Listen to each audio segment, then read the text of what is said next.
लगभग 1.5-2 साल में मुकद्दर की समस्या खत्म हो जाएगी। लेकिन जो व्यवस्था है ना, किस बात की हम जानते हैं, कई वार्डों में काम हुआ ही नहीं हुआ। यही बात है। आप देश आजाद होने के बाद में भी नहीं है ना।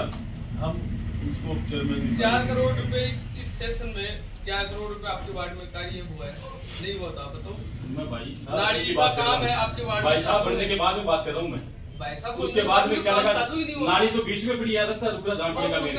उसका भाई खत्म हो गया, ठेकेदार का बीच में रास्ता रुक रहा है। और मेरे वार्ड की बात ही नहीं कर रहा, मेरे घर के पास तो रोड नहीं है। देश आजाद होने के बाद में आज तक नहीं है मेरे घर के। क्यों नहीं है? मैंने प्रण लिया था कि पहले पावर हाउस से लेके साहब मेरा वार्ड सबसे बड़ा है 20 रिपोर्ट तक। मैंने सट्टावा खाता से बड़ा वार्ड बनाया उसे कोई बनाया। लेकिन पिका मैंने प्रण लिया कि सबकी बन जाएगी, पिका बाद में मेरे घर की बनाऊंगा। तो बात बने न बने कोई इशू नहीं। मतलब साहब रही बात ही साहब एक जय बात है, बोल रहे कि सीएम साहब को इशू पे चले जा रहे हैं, ठान रहे हैं। तो मैं हाथ जोड़ के थाने की विनती कर रही हूँ। 2-4 मेरा बहुत सूचित है। वो विभाग है, वो विभाग है, ये भी विभाग है साहब। प्रदेश का अधिकारी सुबह डिटेल देते सीएम साहब को जाकर कितनी घटना प्रदेश में हुई है। तो ये विभाग है, आपको भी यहाँ से जिसको बोलते हैं ना इंटेलिजेंट, वो सारे जाकर बताते हैं। ऐसे थोड़ी चलता है राज। अब जैसे मेरे पास भी यहाँ ये तक बैठो, अब मैं बताता हूँ सारी बात। जो पुलवामा में 40 शहीद हुए सीआरपीएफ के हमारे जवान, उन सबको श्रद्धांजलि अर्पित करते हुए, साथ ही आज सुषमा स्वराज जी का भी जन्म जयंती है, उनको भी प्रणाम करते हुए मैं आज मुकंदगढ़ नगर पालिका में एक बजट को लेकर के जो बैठक चल रही है, उन सब में सबसे पहले यहाँ के चेयरमैन साहब और वाइस चेयरमैन साहब दोनों को धन्यवाद दूंगा कि आप सब पूरी टीम को लेकर के, सभी पार्षदों को लेकर के, और आपने ये शानदार जो बजट को लेकर और मुकंदगढ़ नगर पालिका की चिंता को लेकर आपने शानदार चर्चा की। इसके लिए आप सब पार्षदगण भी धन्यवाद के पात्र को भी मैं वो प्रणाम करता हूं कि आप अपना कीमती समय निकाल करके निरंतर आना चाहिए। आपके पतिदेव चाहे है या नहीं है, पर आपकी जिम्मेदारी क्या बनती है कि जनता ने वोट आपको दिए। घर पे बहुत सारी समस्याएं ऐसी होती है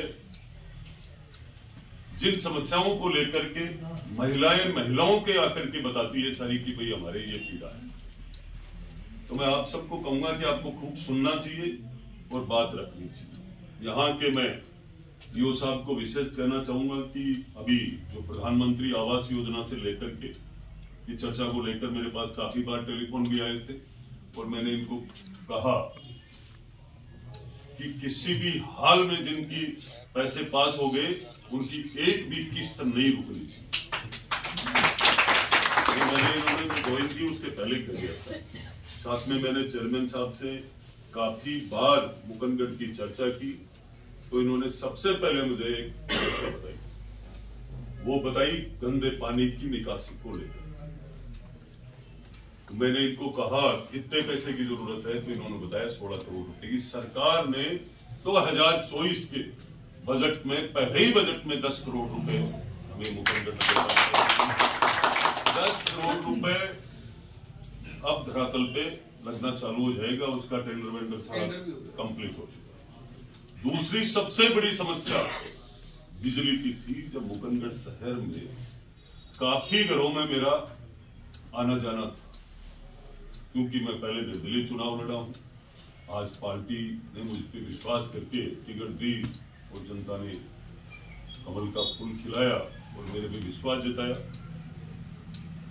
तो मुझे जो अवसर मिला है उसे अवसर का सदुपयोग करने के लिए मुझे पहले से कई समस्या ध्यान में थी कि आधा मुकंदगढ़ बिजली की समस्या को लेकर इतना बड़ा तकलीफ में आ जाता है कई बार कि सोच भी नहीं सकते हैं। किसी के फ्रिज काम नहीं कर रहे हैं, किसी के एसी काम नहीं कर रहे हैं, किसी के कूलर काम नहीं कर रहे हैं। ये पूरी समस्या को लेकर जब हमारे बिजली मंत्री शिक्कर पधारे उस दिन, उस मीटिंग में जाने से पहले मैंने चेयरमैन जी को कहा कि आप सारी डिटेल बनाकर अपनी भेजो, और वो पावर हाउस स्वीकृत हो गया, उसका टेंडर भी। अब मैं ये कहना चाहूंगा कि मुकंदगढ़ की दो बड़ी समस्या मुख्य ये थी। इसके बाद पानी से संबंधित, अब पानी की सबसे बड़ी समस्या कब खत्म होती है? जब हमें बजट मिल जाता है। तो मुकंदगढ़ और नवलगढ़ को 19.5 करोड़ रुपए दोनों नगर पालिका को मिले हैं और मुकंदगढ़ अकेले को कैसे मिले? 6 करोड़ रुपए।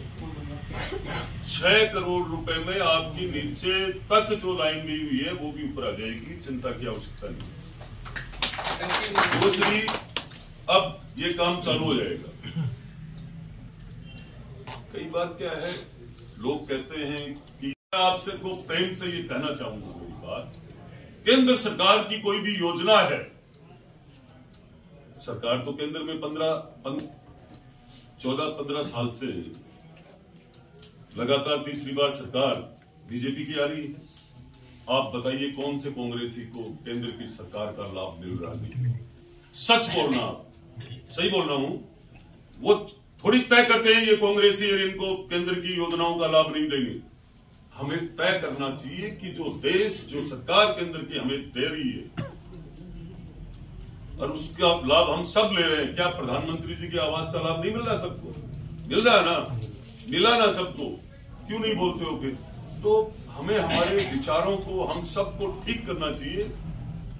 आज जो पार्टी, जो सरकार केंद्र की जिस तरीके से चल रही है, इसकी वजह से देश कितना आगे बढ़ा है, किस व्यवस्था तक पहुंच चुका है देश। ये थोड़ी है वो सरकार वो नहीं है जिसने किसी भी क्षेत्र को नहीं छोड़ा। ये सरकार वो है जो पिछली पंक्ति में बैठा है व्यक्ति, वहां तक केंद्र की जितनी भी योजना है उसका लाभ।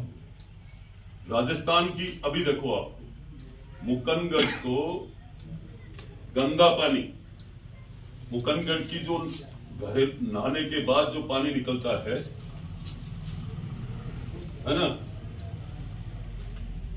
यूज वाटर, उसके लिए उस पानी को सही करवा करके कोई सही स्थान पर भेजा जाए, है ना। स्वच्छ भारत मिशन के तहत 2025 के बजट में मोदी जी ने 4 करोड़ रुपए मुकंदगढ़ नगर पालिका को दिए। पता ही नहीं ना कितने करोड़? 4 करोड़। तो अब थाने भी थोड़ा बहुत छाती पर हाथ रखना है मोदी जी के लिए। सही बोल रही हूं या गलत? ठीक है ना। अब मतलब क्या भेदभाव कभी करना चाहिए? जो दे रहा है उसे स्वीकार करना चाहिए, जो राज कर रहा है उसे करना चाहिए। आप आज पार्षद हो, जनप्रतिनिधि हो, क्या आपको कोई रोक सकता है क्या पार्षद देने से? हो तो हो ही, और सबको एकजुट बैठ करके। अब हमारे को कुछ ये लगे कि हमें भेदभाव कोई नहीं करेगा, पूरे मुकंदगढ़ का विकास होगा और एकदम स्मूथ।